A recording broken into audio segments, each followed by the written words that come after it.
नमस्कार दोस्तों, प्रकाश Bhaskar YouTube channel में आपका स्वागत है। और अगर आपको यह कहानी अच्छी लगे तो वीडियो को लाइक एंड चैनल को सब्सक्राइब जरूर करें। अब इस कहानी को ध्यान से सुनें क्योंकि यह कहानी आपकी जिंदगी बदलने वाली है। एक गांव में एक किसान रहता था जिसका नाम मोहन था। वो हमेशा खुश रहता था। उसके चेहरे पर कभी उदासी नहीं दिखाई देती थी। एक बार गाँव में खतरनाक तूफान आया। गाँव के लोगों की फसलें खराब हो गयी। गाँव के सभी लोग चिंतित हो गए। सब अपनी फसलों को देखकर मायूस हो रहे थे। तब तक सबने देखा कि वह किसान अब भी खुश था।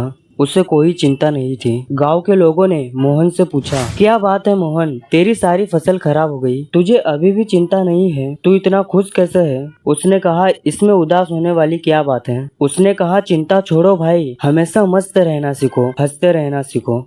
गांव वाले बोले, इसमें भला मस्त रहने जैसा क्या है? कैसे हम मस्त रह सकते हैं? हमारा तो नुकसान हो गया, फसलें खराब हो गई, हम कैसे मस्त रहे? अब तू ही बता, क्या तुझे कभी भी किसी बात की चिंता नहीं होती? तू हमेशा खुश कैसे रह लेता है? उसने कहा, अरे भाई चिंता छोड़ो, हमेशा मस्त रहना सीखो। उन्होंने कहा, ठीक है, लेकिन मस्त रहने के पीछे वजह भी तो होनी चाहिए, हमें तो चिंता ही हो जाती है। उसने कहा, हर चीज की चिंता, जिम्मेदारियों की चिंता, हम बच्चे थोड़ी है कि हमेशा खुश रहे। 15 साल के बाद तो उनको भी चिंताएं घेर लेती है। अब तो चिंता ही चिंता। मेरे बच्चों को पढ़ाई की चिंता है, उनके करियर की चिंता है, उनके फ्यूचर की चिंता है, मुझे उन बच्चों को खाना पीना और बाकी सारी घरेलू चीजों की चिंता है। तो भला इंसान कैसे खुश रहे? उसने कहा, खुश रहना एक कला है और मस्त रहना अपने आप में एक विचार है। गांव वालों ने बोला, तो क्या तुम हमें यह कला सिखा सकते हो कि हम भी हमेशा खुश रहें और मस्त कैसे रह सकते हैं? उसने कहा, हाँ, मैं तुम्हें एक मजेदार कहानी सुनाता हूँ, ध्यान से सुनो। बचपन की बात है।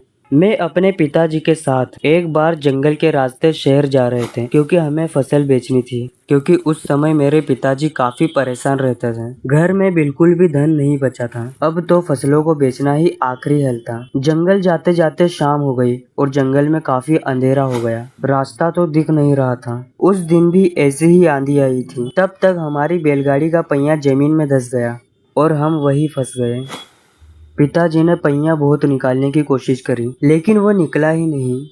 अंत में थक गए, हम हार गए, हमें कोई रास्ता नहीं दिखाई दिया। अब हम भूख प्यास से परेशान होने लगे और हमें डर लगने लगा। मैंने पिताजी से कहा, पिताजी मुझे बहुत डर लग रहा है। पिताजी ने कहा, चिंता की कोई बात नहीं, तू क्यों चिंता कर रहा है? लेकिन उनके कहने से मुझे कोई असर नहीं हुआ और मैं डरने लगा क्योंकि जंगल के अंदर से बहुत आवाजें आ रही थी और वो जंगल बहुत ही वीरान था। पिताजी ने कहा, डरते नहीं है। काफी प्रयास करने के बाद हमने फैसला किया कि आज रात हम यही बिताएंगे। सुबह होते ही हम बैलगाड़ी को निकालेंगे, फिर देखते हैं क्या कैसे करना है। लेकिन बात सुबह की नहीं थी। बात यह थी कि अब रात को खाएंगे क्या, क्योंकि हमारे पास जितना भोजन था वह हमने रास्ते में खत्म कर दिया। हम दोनों बैठकर कुछ सोच ही रहे थे, तभी एक कुटिया दिखाई दी जिसमें से प्रकाश की रोशनी आ रही थी। पिताजी ने कहा, तुम यहीं पर रुककर आराम करो, मैं अभी कुछ देखता हूँ, शायद कोई उपाय के लिए मदद मिल जाए। पिताजी फिर चले गए और मैं वहीं पर बैठकर डर के मारे रो रहा था। काफी समय बाद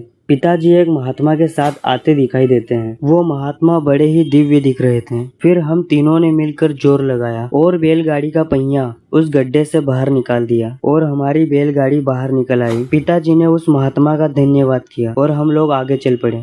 उस महात्मा ने हमें कुछ खाने को भी दिया था। मैंने पिताजी के हाथ में एक कागज देखा। मैंने पूछा, वो क्या है? लेकिन पापा ने उसके बारे में कुछ भी नहीं बताया। अब हम आगे चल पड़े। पिताजी ने बताया नहीं कि महात्मा ने हाथों में क्या दिया था। मैंने उनसे फिर पूछा कि पिताजी हाथ में क्या है? उन्होंने बोला, कुछ नहीं है, ये तेरे काम की चीज नहीं है। धीरे धीरे काफी समय गुजर गया और हम निकल गए। काफी समय गुजर जाने के बाद मैंने पिताजी से पूछा, पिताजी उस पत्र में ऐसा क्या है जो आप मुझे बता नहीं रहे? तो पिताजी ने कहा, मैं जब इस दुनिया में नहीं रहूं तो तुम इस पर्चे को खोलना, लेकिन एक बात और ध्यान रखना, उस पर लिखी बातों को तुम जीवन भर याद रखना और कभी भी भूलना नहीं। उसने कहा, ठीक है पिताजी। अब काफी समय गुजर गया। गांव के लोगों ने मोहन से पूछा, वो सब तो ठीक है, लेकिन हमें चिंता क्यों ना हो? हमें तो चिंता होगी ना, हमारी फसलें खराब हो गई। मोहन ने कहा, क्या क्या तुम इन फसलों को ठीक कर सकते हो? उसने कहा, नहीं। मोहन ने कहा, क्या तुम दिन को रात बना सकते हो? उसने कहा, नहीं। उसने पूछा, क्या तुम हवाओं को रोक सकते हो? उन्होंने कहा, नहीं।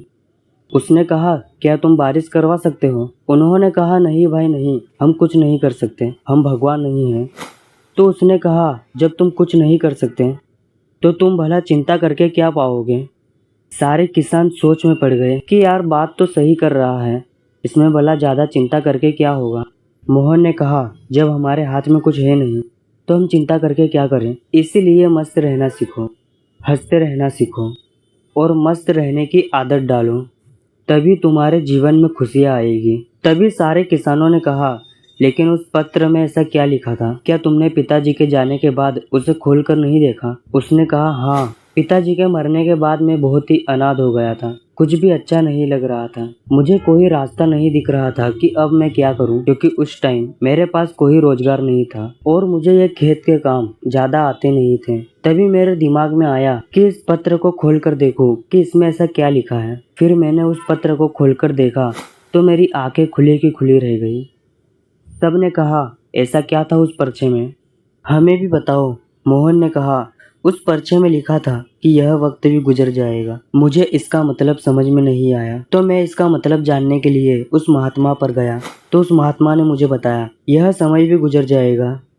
तो मैंने कहा, आप तो यही बता रहे हैं जो इस पर्चे में लिखा है, लेकिन इसका मतलब क्या है? महात्मा ने कहा, यह समय भी गुजर जाएगा। अब मुझे गुस्सा आया। मैंने फिर से पूछा, यह क्या मजाक है? मैं इसका मतलब पूछ रहा हूँ और आप मुझे इस पर लिखी बातों को बार बार सुना रहे हैं।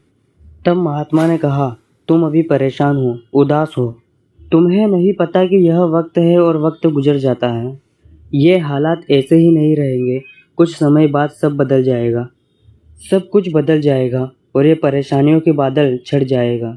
इसीलिए इन बातों को ध्यान रखो, ये वक्त गुजर जाएगा, वक्त कभी भी नहीं रुकता, अच्छा बुरा जैसा भी हो गुजर जाता है। तुम्हें चिंता करने की कोई ज़रूरत नहीं है, तुम बस अपने आप को देखो, अपने हाथों को देखो और अपने काम पर लगे रहो। धीरे धीरे वक्त जैसा भी हो, समय बदल जाता है। गौर से देखो, तुम्हारे हाथों में कुछ भी नहीं, तुम बेमतलब में फालतू की चिंताएं कर रहे हो, फालतू की चिंताओं को और बड़ा बना रहे हो जो किसी भी तरह से हल नहीं होने वाली।